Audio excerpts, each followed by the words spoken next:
Good morning, students. Happy to be with you today. It's going to be a little bit more information on the civil rights movement in period 8 that we had started talking about yesterday. I'm going to briefly, essentially hippo this picture right here with you, and then I want you to look at some quotes from other civil rights movements that then were started in kind of in the germination time because of the racial civil rights movement. So that will be really your only assignment to do, to analyze some quotes and then give a little bit of background of what you think those quotes, why they would have come from the people that said them and who said them. So I'll get to that in a second. First of all, yesterday we started looking at the whole civil rights movement, and it's really that man right there up on the left hand side. It's Martin Luther King Jr., who did so much for the civil rights movement in 1963 when he gave his I Have a Dream speech. It really moved a lot of the country, and it began this period of great change that didn't have to happen. He thought you had, much like Gandhi, you had to be aggressive without being violent. You could not have change come passively. You had to work for it. And he did. He worked for it really, really hard. So I want to get into this part right here. The three branches of the federal government use measures including desecration of the armed services, Brown versus the Board of Education, and the Civil Rights Act of 1964 to promote greater racial equality. So way back in 1948, the Executive Order 9981 desegregated the U.S. Armed Forces. This is under Eisenhower, and now the armed forces were to be desegregated. This is shortly after World War II ends, as you can see. By 1954, the landmark case, and I cannot stress this enough, this is one you definitely need to know, Brown versus the Board of Education of Topeka. It came and it basically, do you remember Plessy versus Ferguson? Remember separate but equal? This overturned Plessy versus Ferguson. This overruled that that schools could be segregated or were allowed to be segregated. Separate was not equal. It was inherently unequal. And so this landmark case really, really changed things, and it desegregated schools. And so I just want to do it actually right now. Let's hippo this this picture right here together. You've maybe, hopefully, seen this picture before. This is from what's called the Little Rock Nine. In Little Rock, Arkansas, this is taken in 1957, so I'm going to give you a little bit of background here. In 1957, this photograph was taken because Arkansas, I should say, Arkansas was kind of dragging their feet on desegregating the schools. By 1957, they were forced to. The Supreme Court had said it's unconstitutional. You have to allow students of all races to integrate into schools. And so by September of that year, 9 Black students in Little Rock, Arkansas, in Central High School were going to join into an all-white school. And this is a Pulitzer winning photographer photograph. This is I think it's on the top 50 photographs of all time, most changing photographs of all time. I mean, just think about this. So the girl's name carrying the books, her name is Elizabeth Eckford. I think she was a freshman. She's a Black girl coming into Central High School. Now keep in mind that the governor, Fauvus, it was his name, Orville Fauvus, was trying to stop this from happening, trying to stop actually these students from coming in because they were being harassed. They were being threatened, they were jeered on, spit on. There was one boy who was literally kicked down the flight of steps and out a door. I mean, their lives were in danger. And so FAVAS actually stopped the integration from happening, he said, because of for their own protection. But we probably don't know a lot of the background on the photographer, but this is just a photographer who worked for the local newspaper. I think it was called like the Arkansas Democrat or something. So he worked for the local Little Rock newspaper, and he took this picture. And Elizabeth Eckford is the young black girl, and a woman, or a girl, she's a girl, she's I think 16 or 17 in that picture. Her name is Hazel Bryan. And this, this truly captures a lot of the intensity and the hatred and the violence that was happening during this period of the 1950s and then into the early 60s. So, when you think about the point of view, was the point of view that he wanted to show the hatred on Hazel's face, or the kind of stoic, I'm going to do anything I have to get through this look on Elizabeth Eckford's face? Or was it simply a matter of a journalist being at that point in history and just capturing the look on her face? On both of them, whichever one you really look at.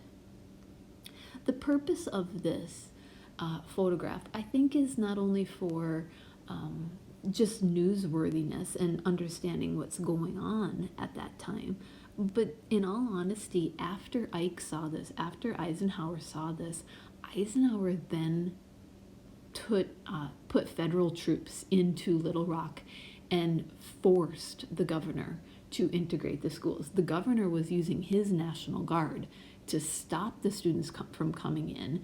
When Ike saw this picture, it forced the schools to integrate when he sent in federal troops. And there are a lot of pictures that'll come out. You see guards standing at the doors. You see them helping them into their cars.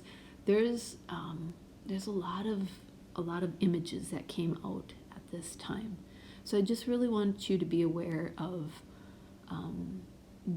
that landmark case of Brown versus the Board of Education, and then how we got to this picture of the Little Rock Nine. So just kind of give you some context there.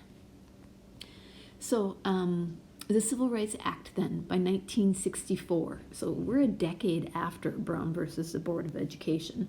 The Civil Rights Act of 1964 was a watershed moment. This was a landmark case. It was probably the most important act that happened since the Civil War. This is 1964, so it's under LBJ. It essentially did two things. It ended segregation in public places, and it banned employment discrimination based on race or religion or sex or origin or anything like that. But it definitely did put a divide in Southern Democrats. 1964 was still in the depths of the civil rights movement, but this act did a lot. The 24th Amendment prohibited poll taxes, and then if you look at the Voting Rights Act, that outlawed literacy tests and grandfather clauses and gerrymandering. By the way, gerrymandering was what allowed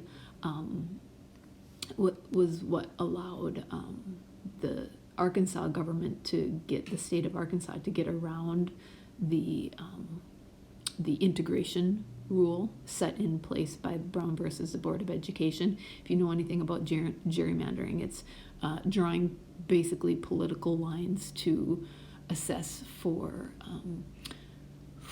representatives and for taxes and things like that. Well, anyway, this in 1965 has been outlawed. I hope you took a look at that literacy test absolutely impossible, crazy. I don't think any of us could probably pass it in 10 minutes without making a mistake. So things like that were outlawed. LBJ's affirmative action speech, this is in 1965. This is mostly geared toward women and minorities.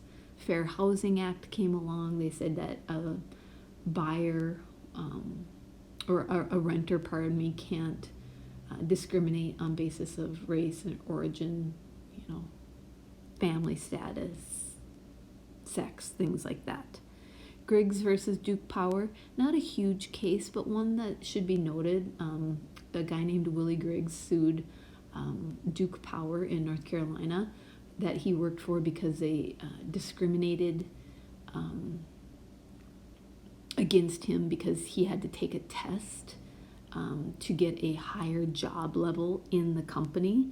And they said that that's not, like, you shouldn't have to take a test to prove that. If the company deems that you have it, you shouldn't have to take a test in order to show that. So that was another case that came along. This one, we talked about the Selma March. This is a picture of the Selma March. The Little Rock Nine, we already talked about that picture. The Freedom Summer, we talked about that yesterday. I'll maybe briefly mention Malcolm X and the Nation of Islam. So Black Power was a black activist group. There was a guy named Carmichael. I don't know if I have it written down here. Stokely Carmichael. And he was part of this Black Power group that really was a nationalist, a black nationalist movement. The Nation of Islam was kind of started with Malcolm X, that they said Allah would banish white devils, I think he called them, out of the United States and bring justice to Black Americans. The Black Panther Party is kind of formed out of the Black Power and Black nationalism, and this was a pretty violent, radical nationalist group. They started in Oakland, California, San Francisco, somewhere in California, and they had really violent clashes with the police. If you've ever watched the movie Forrest Gump, you see images of Black Panthers, that they were always, fighting for power, fighting for justice, but fight was kind of the key word. It was very violent at this time. So what I want you to do then, that's it for kind of the discussion that I wanted to have. What I want you to do for the rest of today's assignment is look at Roman numeral 2. So letter A, B, C, and D. So look at Roman numeral 2, and I'm going to give some quotes, and basically I want you to figure out, okay, who would have said that quote, and what's it in reference to? I think I put about 6 or 7 quotes on there. If you don't know about some of these, then you're going to have to take some time and find out about them. And just do this short quote analysis and upload it to Haiku. And starting next week, I think we're going to shift gears and go back to a little bit more review, although I do need to impart to you a little bit from period 8 about Great Society and how it kind of contrasted with the Vietnam War. This is LBJ's program, and the end, I guess you would say, of the Vietnam War coming up to the end of the Cold War. So that's it for the day. Have a great weekend. Talk to you.